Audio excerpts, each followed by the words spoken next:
तो बर्तमान देखा गोटे प्रश्न आमर जोटा रही परवर्ती प्रश्न 2011 मसीहा जनगणना अनुसार भारत में पुरुष साक्षर संख्या केते प्रतिशत अटे जोटा कि आम जानते 2011 मसीह भारत में पुरुष साक्षरता प्रतिशत थी आमर 82.14। तो आसन जा परवर्ती प्रश्न को आम देखा बर्तमान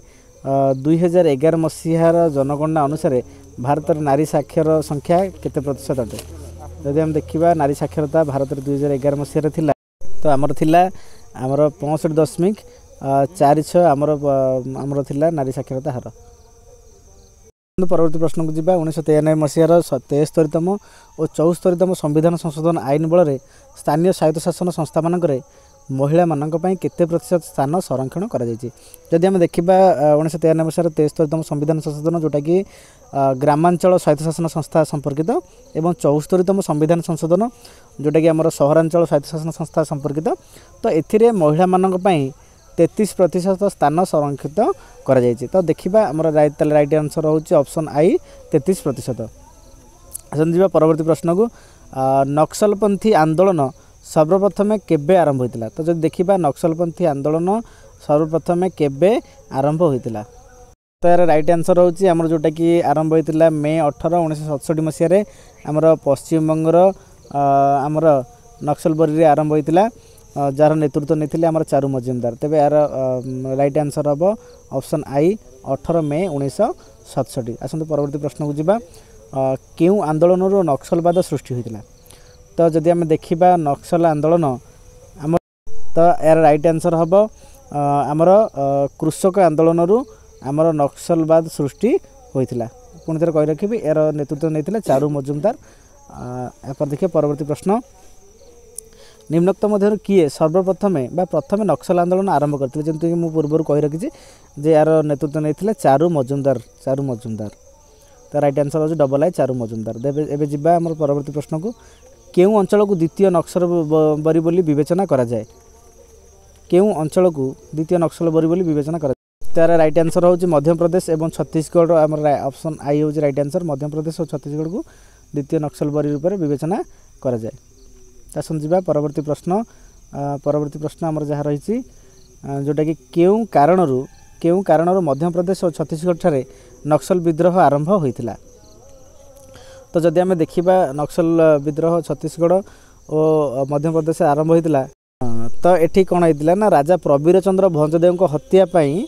मध्य प्रदेश और छत्तीसगढ़ ठारे नक्सल विद्रोह आरंभ होइतिला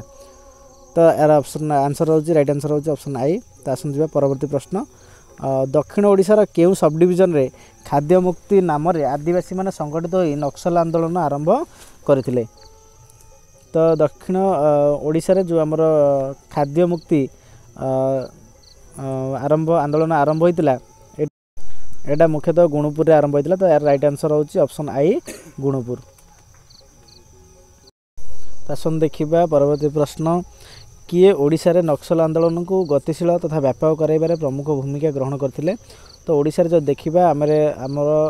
गतिशील करथिले ओडिशा रे नक्सल आंदोलन को आमर ओडिशा रे खास करके ऑप्शन आई आमर जोटा राइट आंसर नागभूषण पट्टनायक ही आमर नक्सल आंदोलन को गतिशील कराइथिले। आसतु परवर्ती प्रश्न को जीवा आमे केवल निज अंचल विकास चाहूँ मतवाद केउ नाम परिचित अर्थ निज अंचल अर्थात गोटे अंचल लगिगला माने ये बुझीपारे आंचलिकता अर्थ गोटे निर्दिष्ट अंचल प्रति अहेतुक भल पाइबा को आम आंचलिकता कहुए तेणु ये देखा आंचलिकतावाद हूँ आंचलिकतावाद नाम परिचित गोटे निर्दिष्ट अंचल प्रति भल पाइबा हूँ आमर आंचलिकतावाद नाम ये आंचलिकतावाद नाम परिचित। तो यार राइट आंसर हम आमर ऑप्शन डबल आई आंचलिकतावाद। तो जीवा परवर्ती प्रश्न को भारत में कौन से व्यक्ति पढ़ी और लिखि पारे तांकू कौन कह जाए जदि आम देखा भारत में कौन से व्यक्ति पढ़ी और लिखि पारे अति सहज प्रश्न टे तांकू आमर शिक्षित बा साक्षर बोली कह जाए आमर सीधा सड़क आंसर हम ऑप्शन ट्रिपल आई शिक्षित बा साक्षर बोली कह जाए। परवर्ती प्रश्न देखा निम्नोक्त मध्य केउठी गणतांत्रिक समाजर एक लक्षण नुहे गणतांत्रिक समाजर लक्षण नुहे जब देखा आम मुक्त समाज गणतंत्र लक्षण अटे आईन शासन लक्षण अटे सहनशीलता अटे मौलिक असमानता जोटा कि गणतांत्रिक समाजर लक्षण नुहे आम राइट आंसर होची आम आई भी मौलिक असमानता कहीं ये समानता को गुरुत्व दि जाए जेपरिक जार फलस्वरूप आमर जोटा मौलिक अधिकार रही आमर तृतीय भाग संविधान तृतीय भाग में जोटा कि धारा आमर 12 ରୁ 35 मध्य वर्णना कराई समानता अधिकार आम वर्णना कराई 14 ରୁ 18 मध्य तेणु ये समानता निहाती आवश्यक गणतंत्र में तेणु ये मौलिक असमानता गणतंत्र एक समाजर एक लक्षण नुहे जा परवर्ती प्रश्न को निम्नोक्त मध्य केउंटी भारतीय गणतंत्र प्रति आह्वान नुहे तो जदि आम देखा गणतंत्र प्रति केउंटी आह्वान नुहे तो प्रथम देखा लिंगगत वैषम्य यह गणतंत्र प्रति आह्वान कहीं लिंगगत वैषम्य जदि आम ये गणतंत्र में भोट देला बेले मन करूँ आम चिंता करें से पुओ पिलाटे भोट दे पार और महिला मैंने भोट दे पारे ये लिंगगत वैषम्य रहिले गणतंत्र निहाती भाव में भुशुड़ी पड़ो तेणु गणतंत्र में लिंगगत वैषम्य एक आह्वान अटे नक्सल समस्या एक आह्वान अटे एवं निरक्षरता जदि लोक मैंने साक्षर न हे तो उपयुक्त प्रतिनिधि मनोनयन करें ना तेणु यहाँ गणतंत्र एक आह्वान अटे मात्र समानता जदि समस्त को सामान दि जाए तो समानता दिगले गणतंत्र विपद सृष्टि कर तेणु यहाँ हूँ तार राइट आंसर हम आमर ऑप्शन आई भी जोटा कि समानता तो ये थिला आमर गणतंत्र विषय किसी शॉर्ट क्वेश्चन तो यापर मु ट्राए करी निहाती भाव में आमर परवर्ती विषय शॉर्ट क्वेश्चन गुड़िक आलोचना करने तो वीडियो को शेष पर्यटन देखि बहुत बहुत धन्यवाद ये भाव में प्रिपरेशन जारी रखुँ निहाती भाव में सफलता